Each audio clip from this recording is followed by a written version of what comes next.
नमस्कार दोस्तों, आईसीके ऐप पर आपका स्वागत है और मैं आनंद सिंह मॉडर्न हिस्ट्री का हस्ताक्षर आपके सामने उपस्थित हुआ हूँ फिर मॉडर्न हिस्ट्री के एक बड़े महत्वपूर्ण टॉपिक के साथ।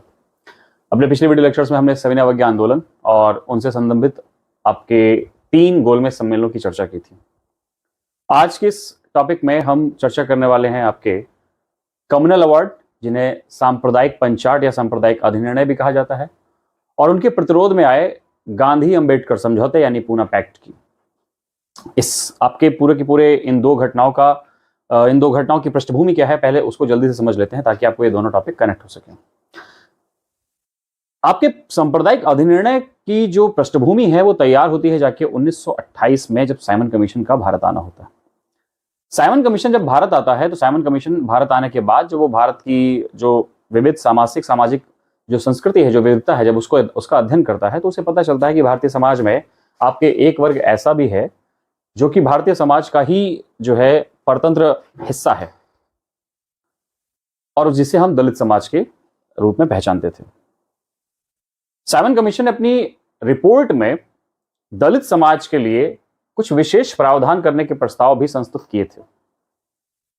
इनसे संदर्भित आपके 2 गोलमेज सम्मेलन भी हुए, जिसमें दलित समाज का प्रतिनिधित्व करने आपके भीमराव रामजी अंबेडकर लंदन पहुंचते हैं। और भीमराव रामजी अंबेडकर ना केवल 2 बल्कि सभी 3 गोलमेज सम्मेलनों में शामिल होने वाले व्यक्ति थे।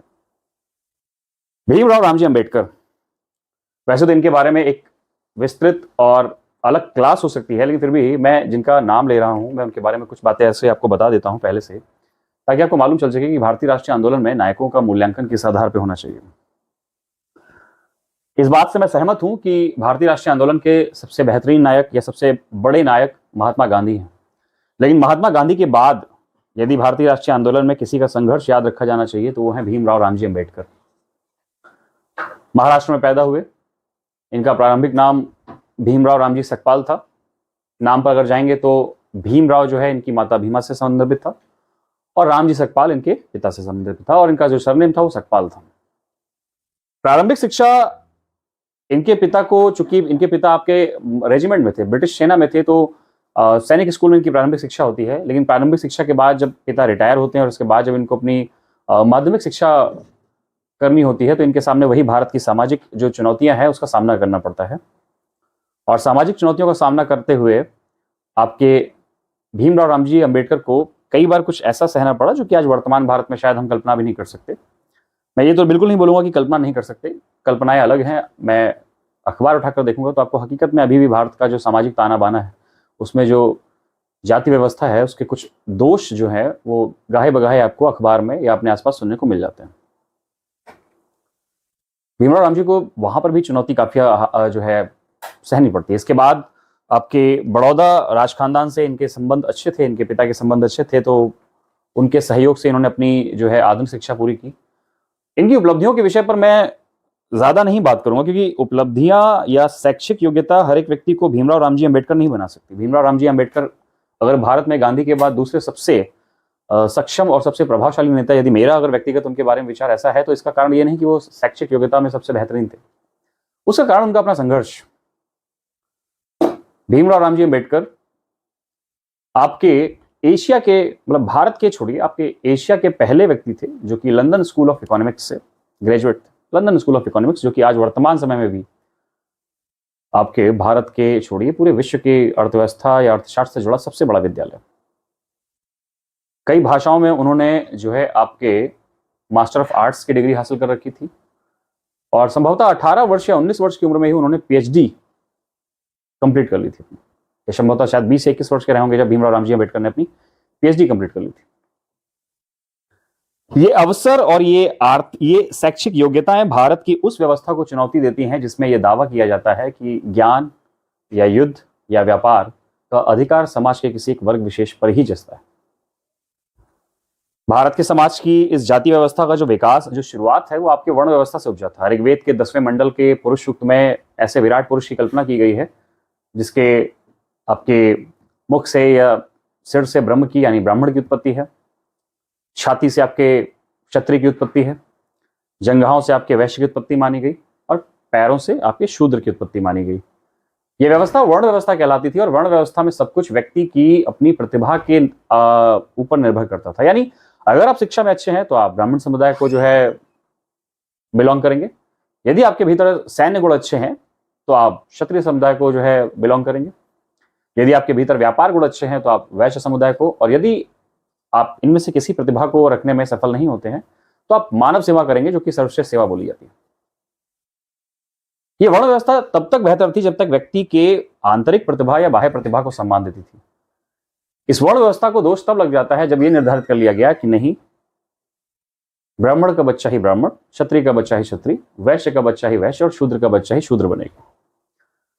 इस भारतीय जाति व्यवस्था का जो आप दोष अगर देखोगे तो मैं इस पर हो सकता है कि कई घंटे तक आपको बताता रहूं कि दोष क्या है, परंतु मोटे मोटे तौर में आपको दोष बताऊं तो इसने भारत की सामाजिक एकता को अंदर और बाहर दोनों तरह से विभाजित किया। अंदरूनी अगर विभाजन की मैं बात करूं तो अंदरूनी विभाजन में हिंदू धर्म ही आपके दो अलग वर्णों के बीच में बढ़ जाता है, जिन्हें हम सवर्ण या दलित कहते हैं। और यदि बाह्य विभाजन की बात करें तो भारत का ये जो जातीय विभाजन है, इसने भारतीय समाज के कई मानदंडों को खोखला किया। जो एक वसुधैव कुटुंबकम जैसे मूल्य को भारत स्वीकारता है कि पूरा विश्व ही हमारा परिवार है, उस वसुधैव कुटुंबकम के मूल्य को स्वीकारने वाले भारत के भीतर एक ऐसे वर्ग को गांव से किनारे एक ऐसे खलिहर स्थान पर रहना पड़ता था जहां पर आमतौर पर लोग जाना पसंद नहीं करते थे। तो वसुधैव कुटुंबकम की परंपरा की बात कहना और फिर दलित समाज को एकदम हाशिए पर डाल देना, ये जो दोहरी मानसिकता है कभी कभी भारत को ये भारी पड़ती है। और एक लंबे समय तक 1200-1300 साल का इतिहास अगर हम देखें तो भारत में जाति व्यवस्था की वजह से बहुत सारी दिक्कतें सहने को पड़ती हैं। जब भारत पे आपके अरब आक्रमण शुरू होते हैं तो इन अरब आक्रमण से सुरक्षा के दायित्व जो है भारतीय समाज के उस वर्ण विशेष को दिया गया जिसका ये दायित्व था कि वह राजनीति और युद्ध में माहिर है। भारत किसी एक वर्ण विशेष का नहीं था। यदि सबको ये जिम्मेदारी अपनी महसूस, सामाजिक जिम्मेदारी महसूस हुई होती तो संभवतः भारत में कई ऐसे नए इतिहास जो हमें पढ़ने पड़ते, संभवतः ना पढ़ने पड़ते। जाति व्यवस्था के प्रति जो भारत में ऐसा नहीं कि कभी प्रतिरोध नहीं हुआ, 14वीं 15वीं शताब्दी के समय भी जाति व्यवस्था के प्रति प्रतिरोध की भावना देखी गई, परंतु भारत में धार्मिक या सामाजिक सुधार आंदोलनों की प्रकृति कुछ ऐसी रही कि जब तक वो व्यक्ति विशेष, जब तक वो नायक विशेष उस आंदोलन में शामिल रहे तब तक तो सब ठीक रहा है। लेकिन जैसे व्यक्ति विशेष और जो है आपके आंदोलन विशेष के जो नायक रहे हैं उनकी मृत्यु हुई या उन्होंने आंदोलन समाप्त किया, व्यक्तियों की मानसिकता फिर से वैसे हो गई। जैसे कबीर, तुलसी, नानक महोदय, बहुत सारे लोग आकर जाति व्यवस्था पर बहुत कुछ बोलते हैं। ये आते हैं, अपनी बातें कहते हैं, लोग इनसे कुछ प्रेरित भी होते हैं, लेकिन जैसे ही इनका आप क्या देखते हैं कि देहावसान होता है, भारत की सामाजिक व्यवस्था फिर से उसी ढर्रे पर आ जाती है। ब्रिटिशर्स के समय ऐसा पहला मौका था जब दलित समस्या को या दलित सम्मान को या दलित गौरव को ध्यान में रखा जाता है। देखिए, ब्रिटिशर्स ने जो किया वो बेशक अपने फायदे के लिए किया है, लेकिन मैं ये कहता हूं कि उन्होंने वो किया जो भारतीय समाज में बहुत पहले से ही किया जाना चाहिए था, और ये अंग्रेज वो कर ले गए। वो स्पेस भारतीय समाज में दलित समाज को दे दिया गया जिसकी वजह से अंग्रेज उनको अपने करीब ले आए। यदि दलित समाज में या दलित समाज को भारतीय समाज से अलग हाशिए पर न डाला गया होता तो संभवतः अंग्रेज कभी भी दलितों को अपने प्रभाव में न ले पाते। यदि शायद संभवतः दलित समाज के साथ कोई भेदभाव न होता तो हमें भीमराव रामजी अम्बेडकर जैसे नायक भी ना दिखाई पड़ते। ठीक है, तो यहां पर आपको कई बातें एक साथ समझने वाली हैं कि ब्रिटिशर्स ऐसे पहले लोग थे जिन्होंने भले ही अपने हितों के लिए दलितों के उद्धार की बात कही, दलितों को इन्होंने शिक्षा प्रदान की, दलितों को इन्होंने रोजगार प्रदान किया, सेना में नौकरी दी, प्रशासनिक विभागों में नौकरी दी, इनके लिए जमीनों का इंतजाम किया, इनके आर्थिक भविष्य को सुरक्षित किया। और जहां तक चूंकि ये किसी जाति व्यवस्था से बंधे हुए लोग नहीं थे तो इन्होंने उनके साथ बराबरी का व्यवहार किया, और ये कुछ ऐसा था जो पिछले 2500 सालों में दलित समाज ने नहीं देखा था। उत्पीड़न की कहानियों पर मैं नहीं जाना चाहता, उत्पीड़न की कहानियां हजारों भरी पड़ी हैं। अगर आपको कभी उत्पीड़न की कहानी समझनी है तो ओपी वाल्मीकि की जूठन एक पुस्तक है, उस पर आप जो है नजर फरमा सकते हैं। लेकिन यहां पर एक बात मैं आपसे डेफिनेटली श्योर कहूंगा कि पिछले 2500 सालों में जब तक कि भीमराव रामजी अम्बेडकर आ नहीं जाते हैं, कभी भी कोई ऐसी दलित चेतना का कोई कार्यक्रम, या ये कह सकता हूं कि सवर्ण समाज द्वारा कभी इस बात को की जिम्मेदारी लिया जाना कि चलिए दलित समाज वो भी हमारे हिंदू समाज का हिस्सा है और ईश्वर कभी भी दो बच्चों में अपने भेदभाव नहीं कर सकता, इस बेसिक सी बातचीत को मानते हुए दलित समाज के साथ कभी समतावादी व्यवहार किया गया। तो चूंकि 2500 साल तक कभी ऐसा किया नहीं गया, इसलिए हमारे पास या भीमराव रामजी अम्बेडकर के पास कोई आधार नहीं था इस बात का कि वो सोच सकें कि जब भारत आजाद हो जाएगा तो उनके साथ कोई समतावादी व्यवहार वाला समाज का निर्माण होगा या किसी ऐसे संविधान का निर्माण किया जाएगा जहां पर उनके अधिकारों को भी बराबर का सम्मान मिले, वो भी तब जबकि भारतीय राष्ट्रीय आंदोलन में आपके एक बड़ी संख्या आपके सवर्ण समाज के नेताओं की थी। तो इस उहापोह की स्थिति में आपके भीमराव रामजी अंबेडकर के सामने दलित समाज के उन्नयन हेतु जो सबसे पहले और सबसे शानदार ऑफर रखा जाता है वो रखा जाता है 1932 में, और वो रखा जाता है आपके द्वितीय गोलमेज सम्मेलन के बाद। प्रधानमंत्री रैमजे मैकडोनाल्ड ने प्रथम और द्वितीय गोलमेज सम्मेलन में हुई चर्चाओं के निष्कर्ष को निकालते हुए कुछ ऐसी घोषणाएं की जो कि ब्रिटिशर्स के षड्यंत्र का हिस्सा थी, पर किसी भारतीय समाज के वर्ग विशेष को लाभ पहुंचा रही थी। अंग्रेजों ने पहले तो प्रयास किया कि हम हिंदू और मुस्लिम करें, और जहां तक आपको मालूम है कि पाकिस्तान हमारा एक नॉर्थ वेस्ट में पड़ोसी देश है, वो उनकी इस पॉलिसी का एक सफल, एक ये कह सकता हूं कि प्रतिबिंब है जो भारत के उत्तर पश्चिमी सीमा पर दिखाई पड़ता है। ये उनकी कोशिश का सफल एक परिणाम जरूर हो सकता है, बट वो राष्ट्र अपने आप में एक असफल राष्ट्र होने की तरफ बढ़ चुका है। ऐसे ही आपको ये कम्युनल अवार्ड आपको दिखाई पड़ेगा, जहां पर उन्होंने पहले हिंदू मुस्लिम किया, अब इन्होंने हिंदू समाज को ही तोड़ने का प्रयास किया। और हिंदू समाज को तोड़ने का प्रयास ये कुछ ऐसे करते हैं कि कम्युनल अवार्ड की घोषणा करते हैं, और कम्युनल अवार्ड में इन्होंने घोषणा करते हुए आपके दलित समाज को हिंदू समाज से अलग बताते हुए इन्हें पृथक प्रतिनिधित्व प्रदान कर दिया। और ये जिस आपके दस्तावेज में आपके इस बात की घोषणा की जाती है वही कहलाता है कम्युनल अवार्ड। क्या कहलाता है? Communal award. तो यहां पर जल्दी से देख लेते हैं कम्युनल अवार्ड।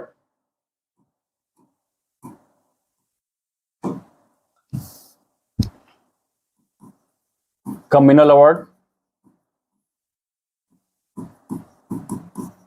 या इसी को बोला जाता है सांप्रदायिक अधिनिर्णय या सांप्रदायिक पंचाट। ठीक है, तो ये आपके अगर इनके बारे में तथ्यात्मक बातें देखी जाए तो ये कब आते हैं? ये 16 अगस्त 1932 को आपके दिखाई पड़ते हैं। 16 अगस्त 1932 को इनकी घोषणा की जाती है। इनकी घोषणा किसके द्वारा की जा रही है? इनकी घोषणा की जा रही है ब्रिटिश पीएम रैमजे मैकडोनाल्ड द्वारा। किसके द्वारा? ब्रिटिश पीएम रैमजे मैकडोनाल्ड द्वारा। इनकी घोषणा में आपके जो सबसे महत्वपूर्ण बात जो निकल के आती है वो क्या निकल के आती है? ध्यान से देखिए, दलित समाज को हिंदू समाज से पृथक मानते हुए, दलित समाज को हिंदू समाज से पृथक मानते हुए, है ना, क्या किया? इनके लिए पृथक प्रतिनिधित्व का व्यवस्था की। ये आपके इस टॉपिक की कोर लाइन है, बाकी सारी बातें उतनी अधिक महत्वपूर्ण नहीं जितनी ये बात है। पृथक प्रतिनिधित्व प्रदान किया। ये पृथक प्रतिनिधित्व क्या था? केंद्रीय विधायिका में, या ये कह सकता हूं कि जो प्रांतीय विधायिका है, जो प्रांतीय विधायिकाएं हैं, उनमें इनके लिए 72 पद जो है संरक्षित किए गए, या संभवतः 71 पद थे।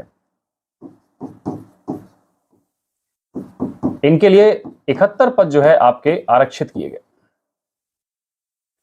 इन 71 आरक्षित पदों का अर्थ था कि इन सीटों पर आपके दलित समाज के लोग ही खड़े होंगे और इन पर वोट देने का अधिकार भी दलित समाज के ही लोगों को है। ठीक है कि नहीं? यानी दलित व्यक्ति ही खड़े होंगे और दलित व्यक्ति ही इनको अपना जो है वोट देंगे। आप इस बात को थोड़ा गंभीरता से समझिए।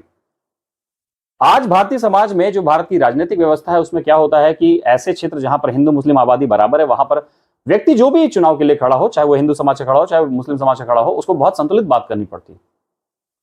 दूसरा ये है कि चूंकि उसको अपने जनता के मध्य में अपने प्रभाव को जमाना होता है, इसलिए वो बड़ी संतुलित बात कहता है और हर समाज वर्ग विशेष के दुखड़े को सुनता है, क्योंकि अभी भारत में कोई पृथक प्रतिनिधित्व वाली व्यवस्था नहीं है। परंतु कल्पना कीजिए कि भारत में व्यवस्था आ जाए, ब्राह्मण उम्मीदवार को ब्राह्मण समाज के लोग वोट देंगे, क्षत्रिय उम्मीदवार को क्षत्रिय समाज के लोग वोट देंगे, दलित समाज के लोगों को दलित समाज के व्यक्ति वोट देंगे, हिंदुओं को हिंदू समाज के लोग वोट देंगे, इनमें भी 4 जातियां बटी उसको अलग अलग करके, मुस्लिम समाज को मुस्लिम समाज के लोग वोट देंगे। अगर ये वर्तमान स्थिति में भारत में आप इस व्यवस्था को जरा लागू करके देखिए तो क्या होगा? बहुत सारे नेता जिनकी जुबान संभवतः सांप्रदायिक सौहार्द के लिए बेहतर नहीं है। उनकी जुबान और कड़वी देखेंगे आप। क्यों? क्योंकि अब किसी भी एक वर्ग विशेष के नेता को किसी दूसरे वर्ग विशेष की जनता से कोई वोट की उम्मीद है ही नहीं। इवन ये तुष्टीकरण के लिए करेंगे क्या, आपस की वर्ग वर्ग को, हो सकता है धर्म धर्म को लड़वा दें। और यहां पर ब्रिटिशर्स यही करना चाह रहे थे। पहले उन्होंने हिंदू मुस्लिम खेला और अब इसके बाद वो हिंदू समाज में फूट डालने के लिए इस कहानी को दलित और सवर्ण के स्तर तक ले गए। इन्होंने यहां पर पूरी तरह से दलितों को हिंदू धर्म से अलग मानते हुए पृथक प्रतिनिधित्व दिया और 71 पद दे दिए। भीमराव रामजी अंबेडकर के लिए ये एक तोहफे जैसी बात थी, इवन दलित समाज के लिए एक तोहफे जैसी बात थी। लेकिन महात्मा गांधी इस बात से काफी आहत होते हैं।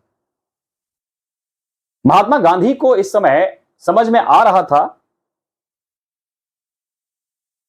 कि ये आपके हिंदू समाज को तोड़ने की एक गंभीर साजिश है और अंग्रेज इस साजिश को संभवतः सफल कर ले जाए। क्यों? क्योंकि भीमराव रामजी अंबेडकर जैसे व्यक्ति अपने पूरे जीवन संघर्ष लगा चुके थे दलितों के अधिकारों को संरक्षित करने के लिए। भीमराव रामजी अंबेडकर ने इस सांप्रदायिक अधिनिर्णय का स्वागत किया। उन्होंने बकायदा ये बताया कि चलो ठीक है, बेहतर, हमारे एक लंबे संघर्ष की जीत हुई। लेकिन महात्मा गांधी ने जैसे ही सांप्रदायिक अधिनिर्णय के विषय में सुना, महात्मा गांधी इस समय आपको याद है सविनय अवज्ञा आंदोलन के दूसरे चरण की शुरुआत कर चुके थे, तो वेलिंगटन महोदय ने इनको पुणे की यरवदा जेल में जो है आपके डाल दिया था। तो इस समय अगर जैसे आपको पूछा जाए तो मैं क्या बताऊंगा, गांधी इस समय कहां थे? गांधी जो कि पुणे की यरवदा जेल में थे, ने इसका प्रबल विरोध किया। ने इसका प्रबल विरोध किया। ठीक है, अब महात्मा गांधी इसका विरोध कर रहे हैं, परंतु भीमराव रामजी अंबेडकर इसका जो है स्वागत कर रहे हैं। और यहां पर महात्मा गांधी ने बकायदा रैमजे मैकडोनाल्ड को एक पत्र लिखा कि महोदय, आप ये सांप्रदायिक अधिनिर्णय में जो दलित व्यवस्था है आप इसको हटा लीजिए,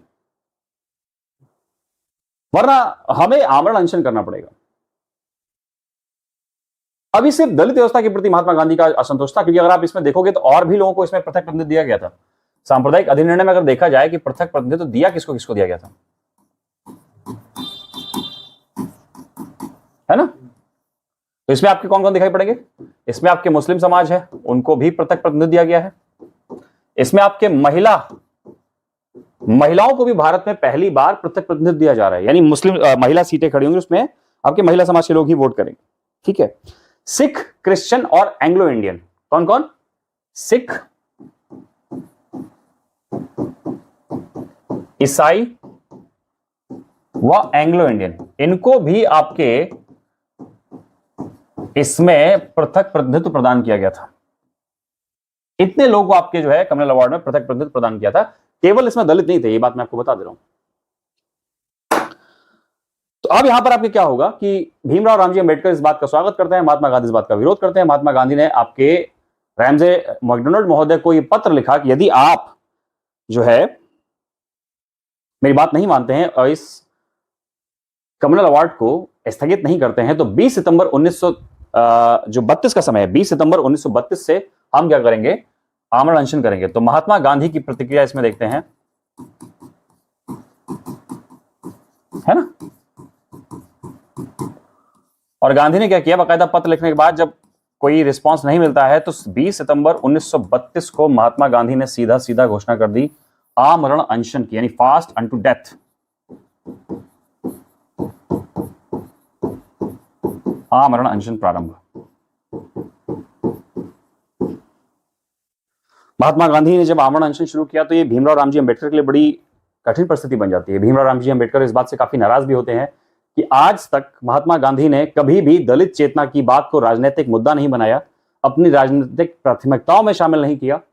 दलित होने वाली हिंसक घटनाओं के प्रति वो केवल एक दो टूक जवाब दे देते रहे, टिप्पणी कर देते रहे। कभी भी जब दलितों के साथ अन्याय हुआ तब आमरण अनशन नहीं किया, और आज जब दलितों के अधिकारों की सुरक्षा हो रही तो महात्मा गांधी यहां पर आमरण अनशन करते नजर आ रहे हैं। ये मैं भीमराव रामजी अंबेडकर का अपना ओपिनियन बता रहा हूं। और भीमराव रामजी अंबेडकर ने कह दिया कि मैं महात्मा गांधी जैसे 20 नेताओं को कुर्बान करने को तैयार हूं, बट मैं दलित चेतना और दलित हित की बात नहीं त्यागूंगा। लोग काफी ज्यादा परेशान हो जाते हैं। इस समय बहुत सारे लोग हैं जो महात्मा गांधी को ये समझा रहे हैं कि बापू आपकी सेहत ठीक नहीं है और इस समय आपका आमरण अनशन करना भी ठीक नहीं है। बहुत सारे लोग भीमराव रामजी अंबेडकर को भी कन्विंस कर रहे हैं कि देखिए महात्मा गांधी का चले जाना या महात्मा गांधी का नुकसान होना ये आपके दलित समाज को हमेशा एक कलंक से भर देगा कि आपके इस किसी एक जिद की वजह से महात्मा गांधी की जान चली गई। और फिर जिस सम्मान की बात आप कर रहे हैं वो सम्मान आपको कभी नहीं मिलने वाला है, कलंक अलग से मिल जाएगा। यानी यहां पर भीमराव रामजी अंबेडकर के ऊपर भी एक दबाव बनाया जा रहा है।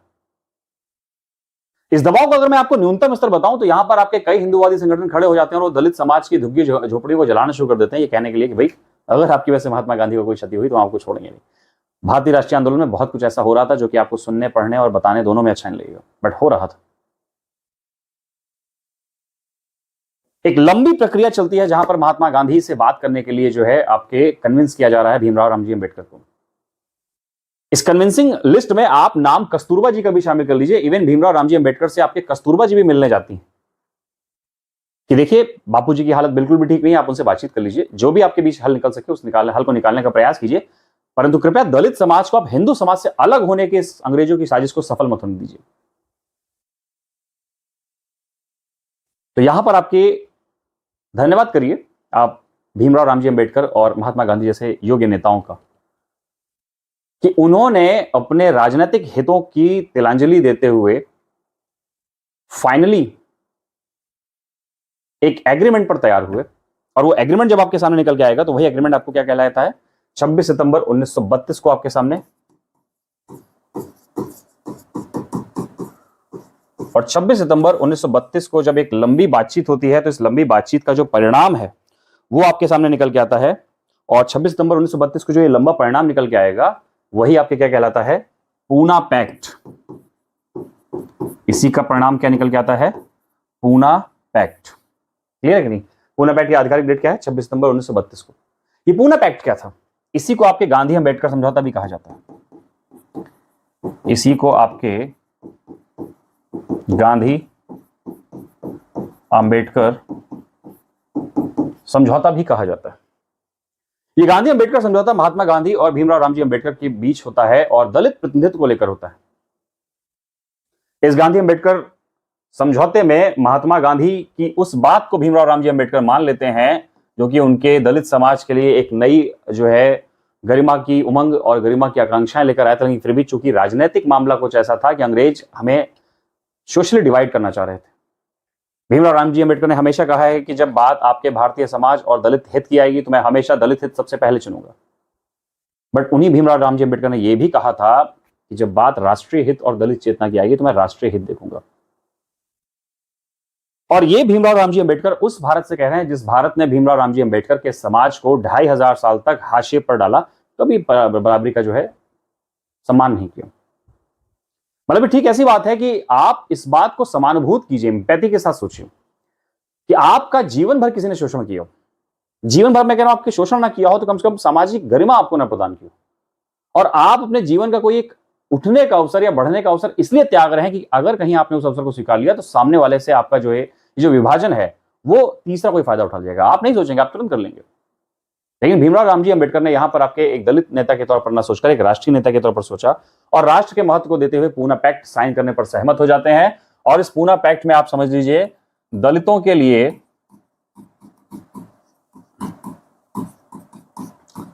प्रांतीय विधायिकाओं में दलितों के लिए क्या किया जाएगा, प्रांतीय विधायिकाओं में